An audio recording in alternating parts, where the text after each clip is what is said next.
જગ્યા જે છે, હવે જેનું અહીંયા ગામથી પહેલું ખેતર હોય ને થાંભલો જે રોડે જે જોવા ગયા એ તો આમ ગામથી પહેલું જ છે, 10 વર્ષ પછી બાંધકામ થાય એવું જ છે. 80/80 ની જગ્યામાં કોઈ બાંધકામ નહીં થાય, એ જમીન પડતર રહેશે અને આજીવન હવે એ જમીન તમારા કામની ન રહી તો એ 80/80 નો ટુકડો વત્તા લાઈન હાલી એ કોરિડોર આપણો આખો આજીવન ફેલ ગયો પેઢીઓ સુધી, એના પૈસા કોણ દેશે? અને પહેલો મુદ્દો એ છે કે આ જે વળતર ચૂકવવાની વાત છે એ વળતર છે શેનું? જમીનનું, થાંભલો ઉભો કર્યો એનું, ઝાડવાનું, ખેતીનું, શેનું? કોઈ નથી ખબર આખી સરકારમાં કે વળતરની જે વાત છે 300 કે 900 છે શેનું? કોઈકને પૂછો ભાઈ 900 મળ્યું પણ શેનું? જમીનનું કે ઝાડવાનું કે વાવેતરનું કે ભાડું કે હું? અવડી આખી સરકાર હાલે છે, કોઈને ખબર જ નથી કે શેનું વળતર હાલે છે. અને વળતર શેનું તમે મને એમ કહો. મેં સરકારમાં રજૂઆત કરી છે કે વળતર શેનું? ધારો કે મોબાઈલનો ટાવર આપણી અગાસી પર ₹1 આપે છે, દર મહિને આપે છે, તો થાંભલો દર મહિને કેમ નું આપે? એક વખત 10 લાખ નથી જોતા, 20 લાખ નથી જોતા, 50 લાખ એક વખત શું કામ? તમે અમારા ખેતરમાં થાંભલો નાખ્યો, એમાંથી કમાવાના છે.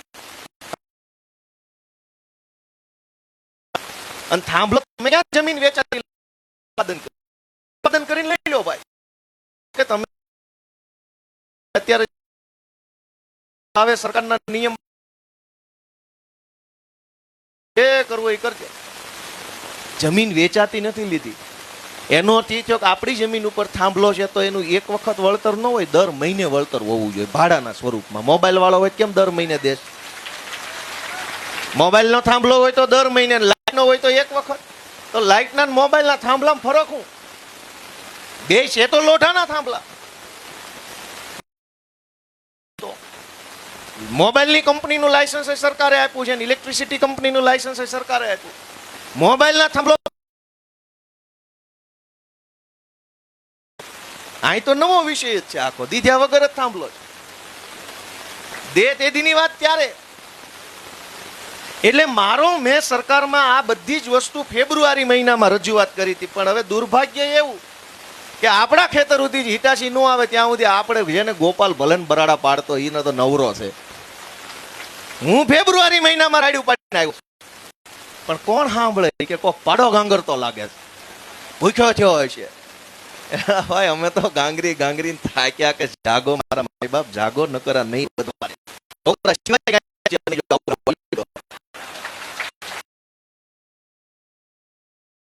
કઈ છોકરા જ વચ્ચે પૂછવાનું તમારે બે, બીજું શું વધે જો આમ નામ રહેતો? સરકારો એ વખતે થોડી પ્રોપર આમ નામ હાલે તો શું વધે? ફેબ્રુઆરી મહિનામાં આ વાત વિધાનસભા દણદણાવીને કીધી કે ભાઈ કાયદો બનાવો. હવે તમે હજુ એક વસ્તુ સમજો, સરકાર એમ કહે છે કે એક દેશ એક કાયદો, 1 નેશન 1 ઇલેક્શન, 1 નેશન 1 રૂલ. સરકાર એવું કહે જ છે ને. અને હમણાં 1 નેશન 1 ઇલેક્શન ની કમિટીની મીટિંગ હતી, એમાં હું નિશુદાન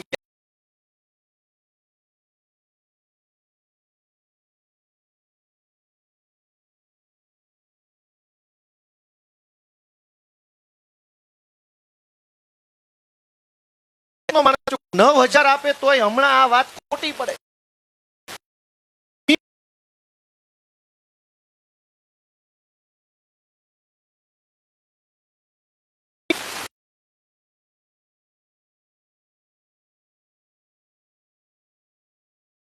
બાંધીએ કે તમારા મારું ઘર બાજુમાં હોય તો તમારી અગાસી ઉપર હું આમ છાપરું બાંધી શકું?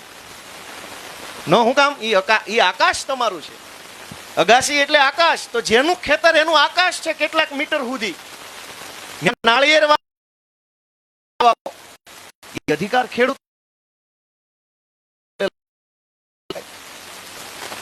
તો એર સ્પેસ રિસ્ટ્રિક્ટ કર્યો. આપણે જે આકાશ છે એ સરકારે રોકી લીધું, એનું વળતરનું કોઈ પૂછતું નથી. મેં મંત્રી સાહેબને સચિવને સમજાવ્યું કે તમે અમારું આકાશ રોક્યું, એના પૈસા લાવો. બે બાજુ કોરિડોર મૂક્યો હોય, જે તાર નીકળશે, થાંભલો તો સમજો 40x40 નો છે, 80x80 નો. એ 80 પછી પાછા બીજા 10 મીટર સુધી કોરિડોર હશે બે બાજુ, એટલે 90 કે 100 મીટર નો ગાળો હશે. આખો હળ એની માલિકી ગણશે. તમને એક વખત 10 લાખ આપે કે 20 લાખ આપે કે 30 લાખ આપે, પ્રશ્ન ઈ છે જ નહીં. 80 નો થાંભલો એટલે 80 ના તો ઉપર હેઠે તાર હશે, 10-10 મીટર બીજી મેન્ટેનન્સ માટેની જગ્યા રાખે હવામાં ખાલી એમ જ. 100 મીટર જગ્યાનો હળંગ પટ્ટો છે એને એ પોતાની ગણી લેશે. અને અત્યારે ખાલી થાંભલા નાખવા છે એટલે સીધા હાલ.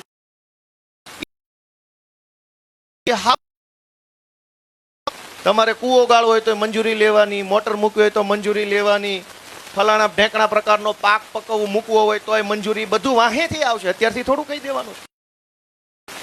હા તો વેહવાળ જેવું છે, જોવા જાય ત્યારે બધું ન કહેવાય, પગાર કહી દેવાનો, સારી યુનિવર્સિટી નામ દેવાનું, પછી વાહેથી ખબર પડે. અત્યારે તમે વાત સમજજો મારા વડીલો, કદાચ એટલે જ આંદોલન આવ્યું છે. કાલી મારા ખેતરમાં આવો નહીં, આવા પ્રકારનો બોર કરાવવો છે ને આટલા પ્રકારનું આમ કરાવો, તો તરત કહે છે કે ભાઈ જીઈબી ની મંજૂરી લઈ આવો વીજળી વિભાગની. ક્યાં લેવા જશો? એની ઓફિસ ક્યાં છે? અહીં ક્યાંય 50 કિલોમીટર માં એની ઓફિસ. એ પાછળથી આવશે બધું, છેલ્લે રોન છેલ્લે કાઢવા. એટલે અત્યારે તો હાલવા જ દેવાનું છે. ધ્યાનથી સાંભળજો, હું જરાય ખોટું નથી કહેતો. અમે તો ફેબ્રુઆરીમાં જે કીધું એ અત્યારે તમારે ગામમાં આવ્યું ત્યારે ગામ ભેગું થયું ને. આજ જે કહું છું એ ગમે તેથી આવશે, તેથી તમે મને યાદ કરશો. છોકરો કહેતો તો સાચું, હારો ઘરનો હતો એટલે સાચું કહી ગયો. દરેક વસ્તુમાં આપણને એમ કે પરમિશન લઈ આવો, પરમિશન લઈ આવો. શેની અને પરમિશન મળ્યા પછી આપણે જમીન ભૂલી. બાકી સહેજે નવું કરવું હશે તરત મંજૂરી માંગશે. તમે એમ કહો કે મારે તાર ફેન્સિંગ કરવી, તો કે મંજૂરી નહીં, આપણને હરખે જીવવા દે. ક્યાંક વન વિભાગ, ક્યાંક વીજળી વિભાગ, ક્યાંક રોડ વિભાગ, ક્યાંક સિંચાઈ વિભાગ, આ બધા ભેગા મળીને ખેતી ન કરી શકે એવો માહોલ આખો ઉભો કર્યો. અને બીજો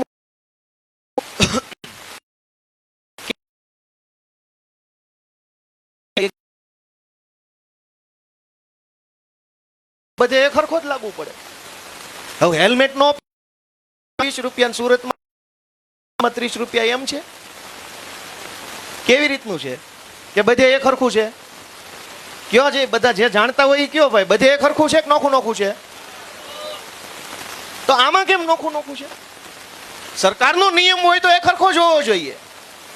તો એનો અર્થ એમ થયો કે આ સરકારનો નિયમ નથી, મન ફાવે એવો છે. જાડો પાણો આવે તો થોડુંક વધારે નાખવાનું, પાતળું આવે તો લઈને વયું જવાનું. સરકારનો નિયમ હોય તો બધે એક જ હોવો જોઈએ. અમદાવાદના કોન્સ્ટેબલ 30,000 ને સુરેન્દ્રનગર વાળાનો 30,000 એમ છે? બધાનો હરખો છે ને? સરકારનું જે હોય એ ગુજરાતના કોઈ પણ ખૂણે એક હરખું જ હોય. 100 રૂપિયા અને 30,000 હોય. સરકારનો પગાર હોય કે સરકારનો ચાર્જ હોય કે સરકારની ફી હોય કે સરકારનો ભાવ હોય, બધું એક સરખું જ હોય. અહીંયા હું મોરબી હું કે હળવદ હું કે ધાંગધ્રા હું, છતાંય નોખું નોખું કેમ? એનો કાંઈ નથી, જ્યાં જેવું આવ્યું એવું કરીને નીકળી જવાની વાત છે. જો અત્યારથી જ્યાં મન ફાવે એવું હાલતું હોય તો પાછળથી શું થાય? એ તો કહું તમને, કહું આપણે બધા વિષયને સમજીએ. માત્ર વળતર મળી જવાથી પૂરું નહીં થાય, હજુ તો બહુ લાંબી ફિલ્મ છે. 50 લાખ રૂપિયા મળશે તોય વાહે હેરાનગતિ ધરાય ઊભી છે. હું ઈ કહેવા માંગુ છું. એટલે વળતર તો લેવાનું જ પૂરેપૂરું, પણ બીજા 10 પ્રશ્નો જે પાછળ ઊભા છે એનો જવાબ કોની પાસે લેવા જવાનો ઈ પણ આપણે સમજવાનું છે. અને જે કાંઈ આપણા નેતાઓ હોય, આગેવાનો, એને રિક્વેસ્ટ કરવાની છે કે ભાઈ સાહેબ બાપા, બધાય પાર્ટીના બધાય નેતા, નાના મોટા, તાલુકા, જિલ્લા, વિધાનસભાના ભેગા મળીને આનો રસ્તો કાઢો. પહેલી વાત આમાં તો શું હોય, સમાજનું